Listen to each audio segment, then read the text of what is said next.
Welcome to Cook the Garden Podcast, your weekly audio source for delicious and easy garden fresh recipes and growing tips. I'm your host, Ginain. Let's cook the garden.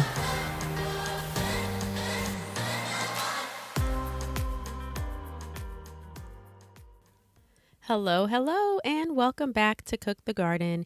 You're listening to episode number 8. So friends, I really hope that you love fresh herbs like I do, because today I'm talking all things pesto. I'm sharing my delicious and simple recipe for homemade basil pesto, and I'll be dropping a few of my favorite ways to preserve your fresh herbs from the garden. Or how about stretching those fresh herbs that we buy from the grocery store too, right?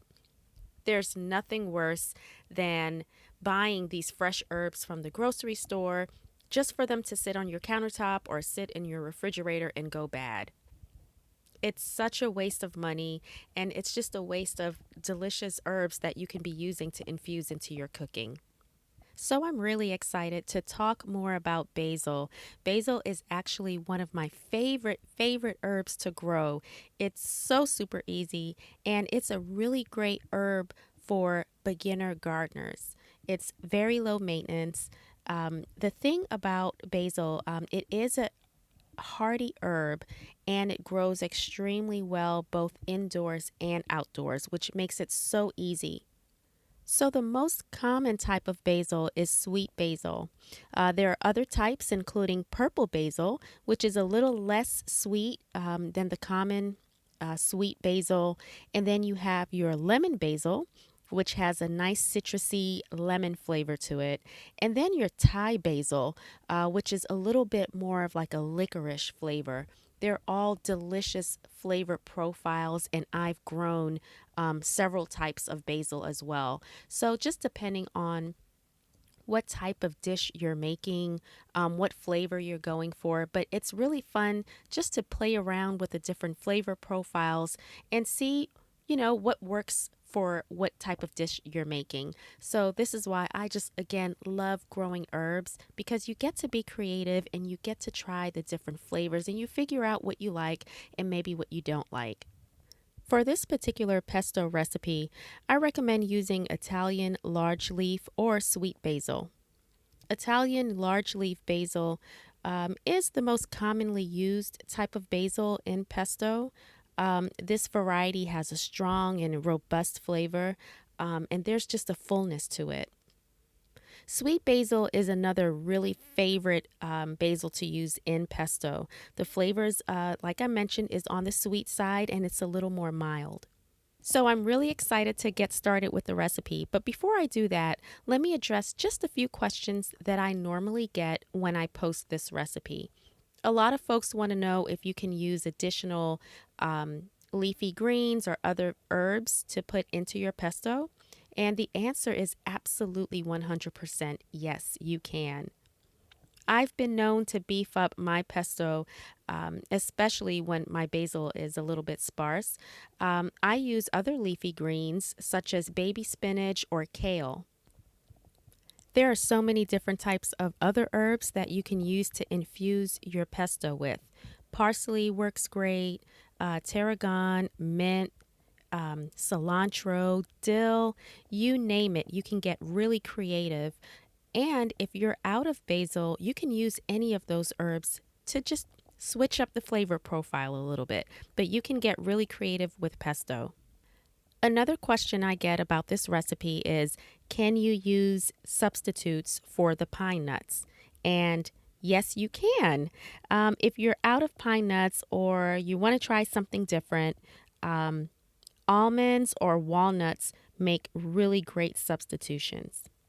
If you're looking for a nut-free alternative to pine nuts, you can also consider using sunflower seeds.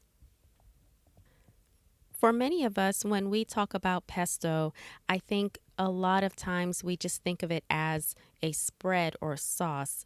But in reality, there's just so much you can do with pesto. For example, you could mix it in with some heavy cream and pour it over some pasta. Oh my gosh, that sounds amazing, doesn't it? You can even use it as a pizza sauce.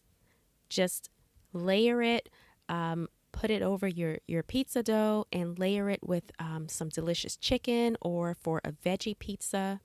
You could even stir it into a delicious quiche filling. How amazing does that sound? So, after all of that, you're probably really hungry by now and you're ready to hear this recipe. So, let's go ahead and get started with the ingredients.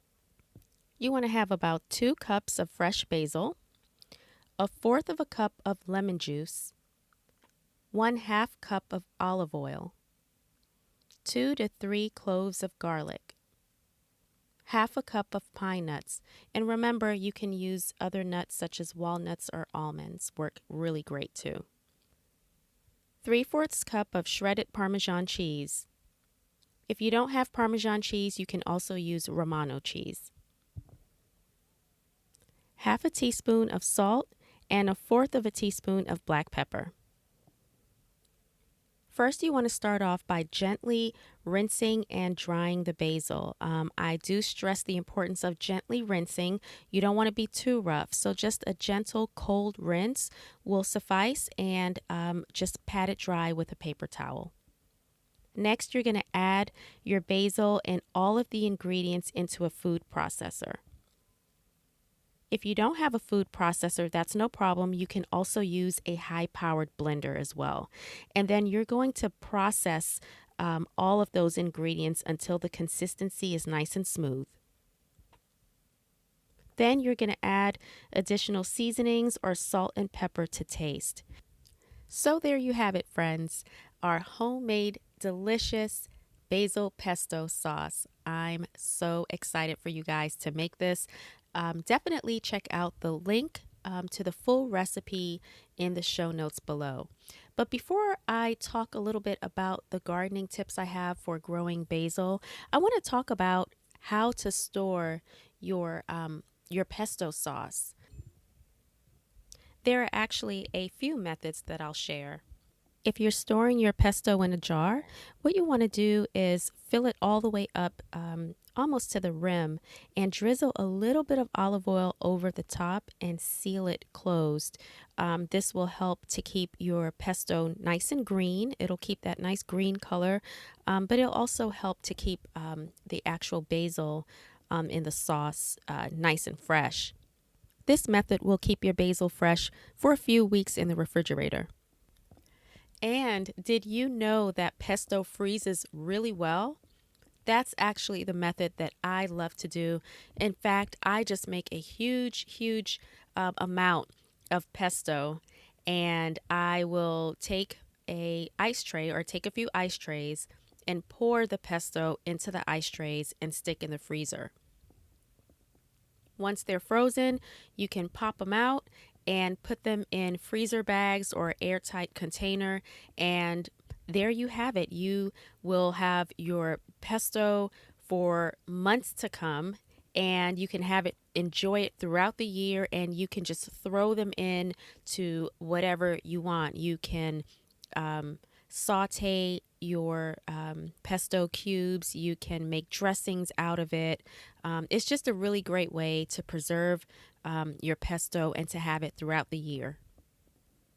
I use this same ice tray method to preserve a lot of my other herbs that I get from my garden. I'll drop a link in the show notes, and that will have all the information on how to make my herb bomb recipes. Oh, and by the way, freezing your pesto will actually last up to 9 months in the freezer. Just think of the idea of never having to buy store-bought pesto again. That alone is just the perfect reason to start making your own homemade basil pesto. So if you're not growing basil yet, I really hope this episode has encouraged you to give it a try. It honestly is one of the easiest herbs to grow. A few of my biggest tips for growing basil is that number 1, choose a sunny spot for your basil. It prefers full sunlight, but it can tolerate partial shade. So for very warm climates, like where I'm located, which is zone 9B, I do provide my basil some afternoon shade. It does help because the sun is extremely strong and it really dries out the plant. So I do provide that partial shade. Another really important tip is to not allow the plant to dry out or completely dry out. It's really important for basil to stay hydrated. So definitely just making sure that you're frequently checking the soil to make sure that the basil is getting enough water. And last but not least, and my favorite tip of all, is harvest frequently. The trick on how to grow basil that is large and abundant and just absolutely beautiful is to harvest often. The more you harvest basil, the more the plant will grow. Well, friends, that is my time for this week. Once again, another really great episode, and I really enjoyed it. I hope you enjoyed as well, and let me know if you decide to make the basil pesto. Follow me and tag me on Instagram at Cook the Garden. And definitely remember to check out the show notes. I'll include all of the recipe links and any additional information about basil. Thank you so much for joining me today, and I'll see you next week. Have a blessed week. Thank you for tuning in to this week's Cook the Garden. If you enjoyed this episode, please subscribe and leave a 5-star review. As a new podcast, it really helps to add value while growing our awesome community. As always, I really appreciate it. Until next time, friends, keep slaying those garden fresh recipes.